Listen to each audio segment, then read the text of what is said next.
In 2016, we had no idea how to run a lettings business. No experience, no systems, and no clue about HMOs. Fast forward to today, and we have 117 units and take in over £100,000 in rent every single month. But if we had to start again, would we do anything differently? We made some big mistakes, faced problems that nearly shut us down, and learned lessons the hard way. So in this video, we'll show you exactly how we built a profitable lettings business from scratch, what we do differently, and how you can apply these lessons to grow your own property business. So after using a letting agent to rent out our first buy-to-let project in 2015, we were thinking about our next move, and that's when we noticed something. There weren't any high-quality HMOs in our area. It was a massive opportunity staring us right in the face. So we decided to develop our first ever 6-bedroom, 6-bathroom HMO. But that's when we hit a roadblock. We found a suitable property, purchased it, and were well underway with the refurb. But we knew HMO management was a completely different ballgame to buy-to-let management. So we booked in meetings with our current agent as well as a handful of other agents in our town to discuss the management of our new HMO. And what did we hear? Yeah, we don't really do HMOs, too much hassle. Yeah, we can manage it, but don't expect much. Basically, no one wanted to touch it, and those who did, their enthusiasm, their service level, it was nowhere near the standard that we wanted for our property. So now we had an even bigger problem. We could create a high-end HMO, but it was looking like the management was not going to meet the same standards. Having your HMO managed really well is the biggest challenge for any investor, and arguably it's the most important thing to get right. So after a day of meetings, Alicia and myself walked back to our car. We get in, we pause in silence, and then I look to Alicia and I say, I'm going to do it myself. So most people presume you need years of experience or at least a property background to start a lettings business. It's not true. I had zero experience working full-time as well as studying full-time for my business degree with the Open University. I had no idea where to start. I had no roadmap. There was no step-by-step guides. There weren't any YouTube channels doing it. And back then, online courses were few and far between. So if I wanted to learn, I had to figure everything out by myself with very few resources available. So here is how I went from nothing to running a profitable letting agency. So first things first, I jumped onto Amazon and bought as many books as I could. Now there's only two that I can remember that spring to mind, and one was a kind of thick book. It was a red book, and it was all about how to be a landlord. And the other book was a really thin book, and it was from like the HMO landlady. It was basically the nuances about running HMOs. Then I found out about the YPN magazine, Your Property Network magazine, which was all about landlording. So various topics, not exactly specific to lettings, but you know, there was a good amount of information to start reading about every month. I then spent hours and hours looking to online forums, and the most predominant one would be property tribes. Then I started researching all the local networking groups. So there's one in Crawley, and it's called the Crawley Property Meet. So I went along to that every month as well. And finally, I joined the NLA, the National Landlords Association, and they had an accreditation sort of like course. So I went through all of that. So my advice would be that if you're new, then education is your biggest asset. Learn as much as you can from as many different resources as possible, because as an example, you wouldn't want your doctor to be operating on you who has not taken the time to learn about his craft. So one mistake many landlords make, as well as various different people in all different industries, is creating another job for yourself instead of a business. From day one, I knew that I didn't want to drown myself in admin and issues. So here's how I built my system. So firstly, I looked at our AST contract that we had for the buy-to-let, and I pieced together our own contract that we would use for our HMOs.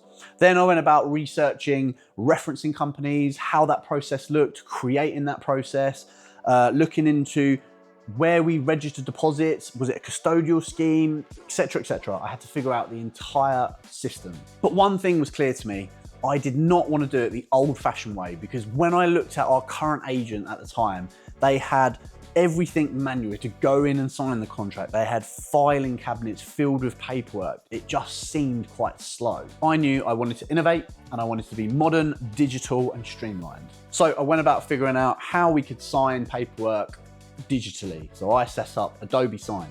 I then looked at different things for collecting rent. So at the time I settled with Go Cardless to be able to collect rent digitally and not rely on tenants setting up a standing order. So then how were we going to store all of this paperwork? Well, then I researched a company called Dropbox, and that's where we store all of our digital assets now. I researched things like property management software. So how was I going to run the property? I even recognized that we were going to need high quality pictures and videos for our properties. So I went about buying all the equipment I needed for that and researching how to take quality pictures and videos. So if you don't systemize your business, it will consume your life. Whether you manage 5 properties, 50 or 500, make sure to set up your automations from day one. So for example, get an accountancy software like Xero in place as soon as you can afford it. So as you scale, things run a lot smoother rather than trying to backdate it when you really need it and then you're trying to sort out this big mess.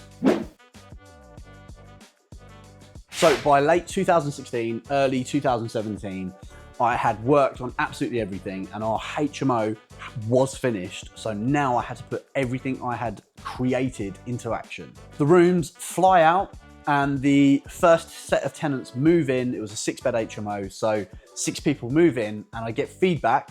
And yeah, it was a resounding success. Everyone had said that they'd never experienced such a smooth and quick process. So I was super happy I had done it and I'd done it well. But just as I start to celebrate, the new set of challenges are kicking in thick and fast. So the lesson here is ready, fire, aim. Spend time getting something as good as you possibly can, but don't procrastinate over getting something perfect. Perfection comes from putting your product out there or your service and getting experience and feedback in real time from people using it, rather than you theoretically sitting there trying to go, is this perfect and whatnot.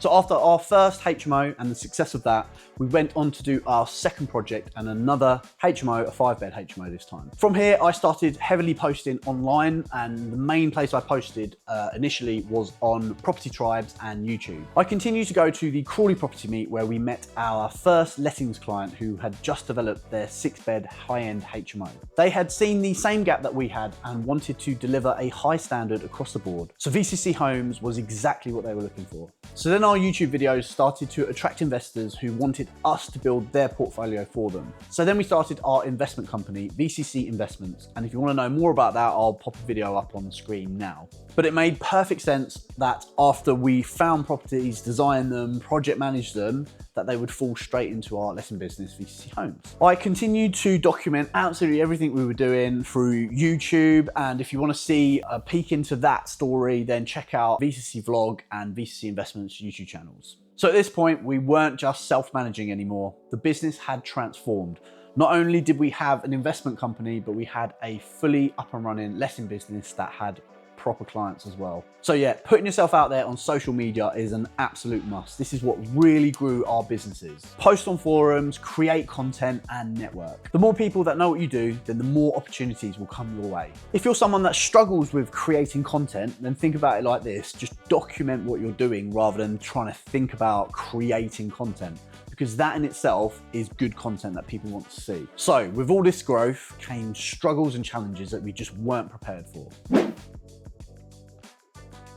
So tenant and maintenance issues came thick and fast, and I had no idea how to deal with any of them, to be honest. And I was working full time and it was just a nightmare. So to give you an idea of some of these issues, it would be stuff like late rent, unreasonable demands from tenants, and noise complaints such as headboards hitting walls loudly and rhythmically. So then the different maintenance issues we had were boilers not working, hot water not working, thermostat not working, locks breaking, random stains appearing, you name it, we had it. And I was just feeling overloaded and overwhelmed because I was getting messages left, right and center through to my personal mobile on WhatsApp.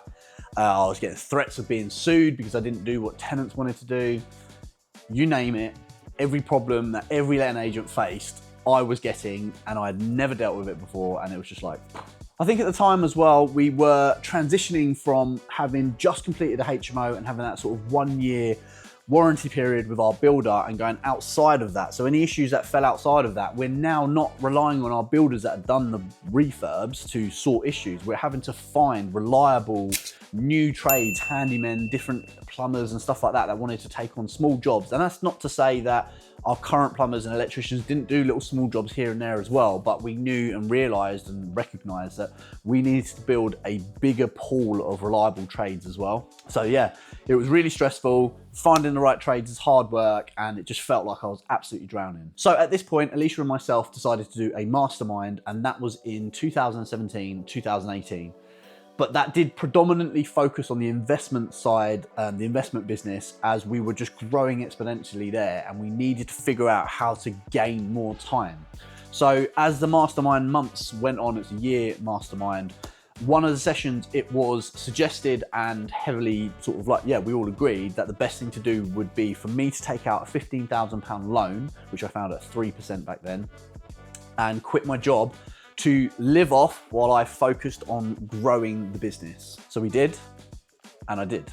So don't forget that growth will break you if you're not prepared. Don't be afraid to pay for external help, such as a mentor, someone who's been there and done it. Don't let your business run you into the ground just because you don't know what you don't know. Basically, don't try and figure out everything by yourself. Get mentors, pay for courses, get industry experts that can help you systemize your business and push through any challenges that you're facing.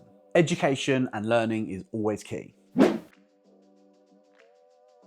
So after completing this year-long mastermind and having great success with it, we decided in 2018 to 2019 this time to do a different mastermind to focus solely on VCC Homes, the letting business. So the previous mastermind was with Rob Stewart and John Paul, but Rob was the one who mainly helped us with the investment side of things. JP helped us with the letting business a little bit, but we were focused on the investment side on that one. This mastermind was with John Paul, JP.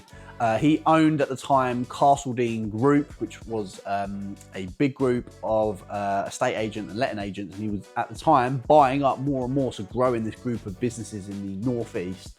He was also an Arla board member as well, so he really knew his stuff. We focused on really turning our business into a proper business and focused on areas such as the customer defining documents, so our company values, customer service charter, and mission statement. We then focused on systems and processes, creating the operations manual, SOPs, KPIs, financial management, recruitment, leadership, training and development, you know, the whole shebang. These things really turned our business into a structured, scalable business rather than just having a self-employed job. So along with that, we met other agency owners, which gave us loads of insight. Everyone was giving us really good tips. We made some really good connections, and I continued to learn and grow and develop. I became an Arla Property Mark member, which means I had to pass my level 3 exam to join Arla. So for those of you that don't know what Arla Property Mark is, it's a professional association and regulatory body within the letting agent and real estate, estate agent world. It's not a legal requirement to join it, but if you do join it, it just shows that you're operating to a higher standard. As I said, you have to pass an exam to join. You have to have client money protection, insurances in place, annual audits as well for your company, as well as a certain amount of continual professional development that your staff need to go through each year as well. Essentially, it just shows that we are committed to delivering the best standards for our clients and our tenants. So with all of these improvements, and towards the end of 2019, our business was in really good shape. We had just got our first office and we were ready to hire our first member of staff, my sister, Mel. So we got her on board, we trained her up with all of the SOPs and skills matrix and all the documents and stuff that I'd created with JP. It enabled me to train her really smoothly and efficiently, which then allowed me to freed me up because I was bogged down in doing the day-to-day, and yet it freed me up to get back to doing high-level tasks. So building strong systems, establishing credibility in your industry, and hiring staff. These are the foundations of a business that will grow past you. Also, hiring your first staff member sooner than you need to, if you can, is a really good tip as well, because then it frees you up to focus on high-level income-producing activities as well. Also, it helps to systemize and stabilize your business as early as possible so that when you're scaling, it prevents you from burning out and it just makes everything a lot smoother. Then COVID-19 and the first lockdown. We got really lucky with Mel's furlough. I think we were 1 day away from her not being able to receive it. And we thought, I thought at the time, that's it. That's VCC Homes is done. We had Gatwick Airport closing down. We had this virus that was spreading through the population. I mean, who the hell would want to live in a HMO with random people with this deadly virus going around? Like, surely this was the end of us. A double blow, and looking back now, was that I had severe anxiety growing through working so hard over the past few years and just having no boundaries with my business. So tenants messaging me at all hours of the night. I would get a message and my heart would sink when before even seeing, if my phone just went off, I was like getting this like sinking feeling. So at this point, like many in the country, I downed tools. Alicia took over running what little bits of the business that we needed, which gave me some much needed time to figure out what I needed to do to sort myself out. And looking back now, it's obviously so obvious. So the main things I did to sort myself out was to set boundaries, to create working hours. So let's just say 9 to 5, not 24/7, Monday to Friday as well. I bought myself a work phone and then I turned that work phone off out of hours. It was simple. So I blocked everyone on my personal number, transferred it all over, and there I was, not having people messaging me at all hours. And then obviously having a bit of downtime as well, just to rest and relax, which is something that all business owners and entrepreneurs don't do, especially as you're growing a business. You just work 24/7. So those three things massively helped me at that point, just to get my head straight. So with this massive catastrophe going on, Gatwick shut, us not being able to run our business, everything was locked down. Did anything go wrong? No. Like, everything continued to run. People didn't just up and leave their rooms. People paid their rent on time.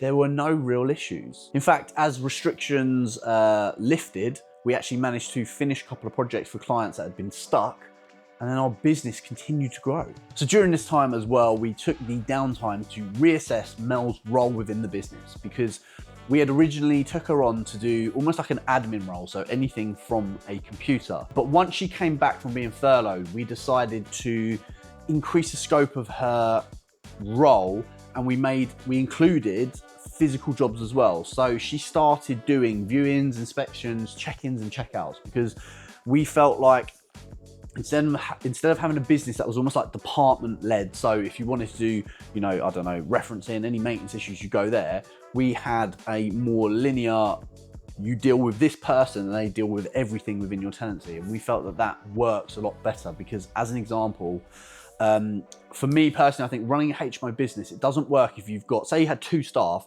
one does all the physical stuff and one does all the admin stuff. Physically, the physical person would meet tenants when they're doing the viewings and doing check-ins and check-outs and stuff, but then they would speak to someone else. I feel like when you're matching houses, it's really important to know and understand who lives in that house, have good quality relationships with them as well. So having someone who does absolutely everything, we felt was needed. So we came out of COVID in a stronger position than when we went in. To build a sustainable business, you need to set boundaries early, because if you don't, the business will consume you and you'll be forced to take a step back like I was. Challenges and issues will always come in any business, and they will reveal the strength of your systems that you've built. If your business can't function without you, it's time to systemize and delegate. Finally, use downtime wisely. Don't look at it as a slow period and a setback. Use it to reassess and train your team, look at your processes, and come out stronger than before.